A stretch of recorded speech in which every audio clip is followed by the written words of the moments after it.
One end is shaped like testicles, the other end is shaped like a penis shaft. Can you do that? Whoa!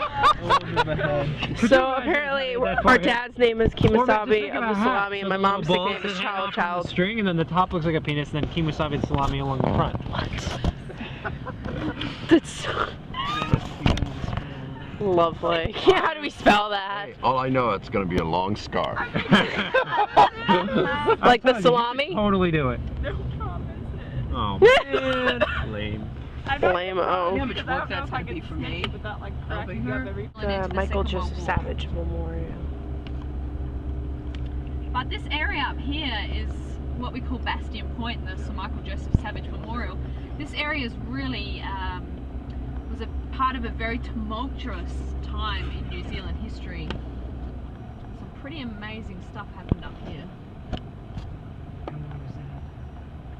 So if you look around, this area used to be, before Europeans came and colonised and sort of took over here, this area was Maori land. So Auckland was basically a little fishing village, a subsistence fishing village with a Maori tribe.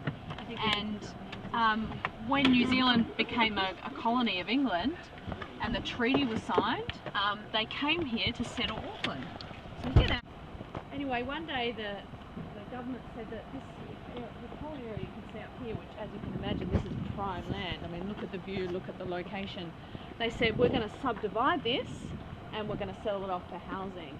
And this was sort of in the 50s, and the Maori tribes here, they realised that this was sort of a turning point, that if they let this happen, this was the end. They were going to lose all the land that belonged to them and their whole tribal history of the area. And so they said, well, no, that's it. You can't take our land and you can't sell it. And they came up here and they occupied. Basically, they came up to the top here and they built a tent city and they started living here. And they said, we refuse to leave until you give our land back, and that's it. We're staying here. This is our land. It belongs to us. You can't sell it off for housing. So they lived up here for 506 days. And on day 506, over a course of time, they pulled police in from all over New Zealand. This was in the 70s. And they came up here and they brought the police and they surrounded the little tent city that these people had been living here for 500 days.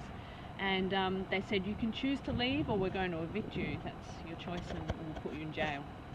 And so there was sort of this big standoff between these hundreds of policemen and the people who'd been living up here.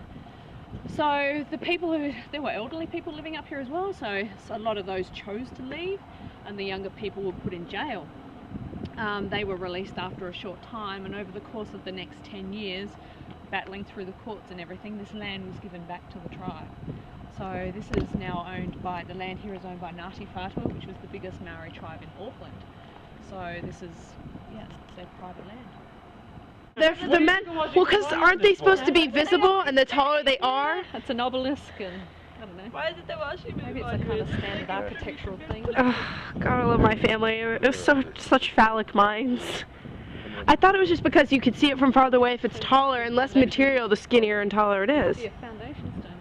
There's like the little birds on top. Built prior When did the to- Maori Oh, there are birds. get the, It was probably built before the Maori. yeah, because if the Maori got this in the 70s, if he died in the 1940s, this might have already been here. Yeah. Wait, what? Timeline-wise, if you think about it, if he died in the 1940s, the Maori didn't get this till 1970s, then this might have already been here. Yeah. Because you don't see anything. What was so outside. important about him being like here? So here, Yeah, prostitutes, legal, prostitutes pay taxes, and it's a gay-friendly country. For the win. Go run across the field. Not again, it's probably muddy. New York is now a gay-friendly state. Gay-friendly! Yeah, I heard that. Nothing wrong with that, but prostitutes paying taxes, I think the United States should do that. The United States would get a bunch of money off that, no offense. I have no problem with prostitutes, call girls, whatever. So, that's what you want to do. So it sounds like he got their support, and so they probably allowed. Never looked like me. No, but if it... Well, I want to go. He's waiting for it to get power to happen. Go, helicopter. Go. Or did you imagine he's there when he got There, yeah. somebody just drives up, wham, runs it over. Oh, look good. We're about to go sailing on this beautiful boat. One. That was enough. So excited. I said, if I ever buy a boat, it's going to be the biggest boat. The lines and Hit. He still gets it. Maybe a little bit. When we're actually sailing, it's a bit higher. No problem. I'll be careful. I know. Limbo. Now, downstairs, if you have to go downstairs for any particular reason that you're recording, Yes. go backwards, alright, like so. Okay? And if you've got any questions at all at any stage, just consult with the video. So this drink is called a Molly. You want a regular sugar? And that makes me think of Hunter Henry because it's apparently supposed to be malty. Grace first. It's not bad. It's not as good as hot chocolate, but it's still okay. And the brownies are 1,000 calories. We got a boat race. It's a run race, exactly. I've done that before. I won every time. I was 11. I see. Let's out race him with the motor. That's right. Now.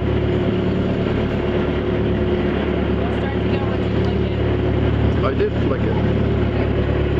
Oh, I guess you did.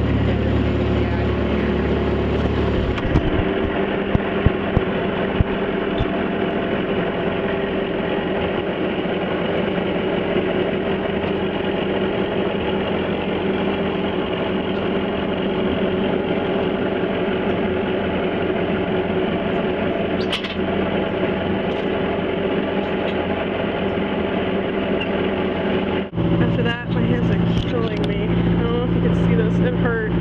Joe and I were doing it at the same time, and it kind of hurt a little bit. But now we're on the water. It's my favorite place. Never good.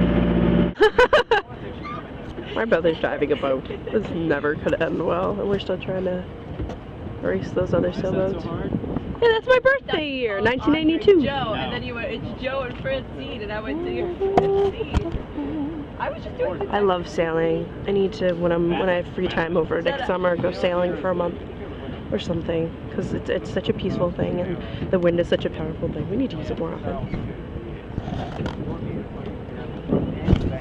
I want to say a few words. I don't know what I'm doing. Get off my boat. You're right. Wow, that was incredibly country. What? And now my mom gets to drive the boat. Andre had already driven the boat. Yeah, we've got the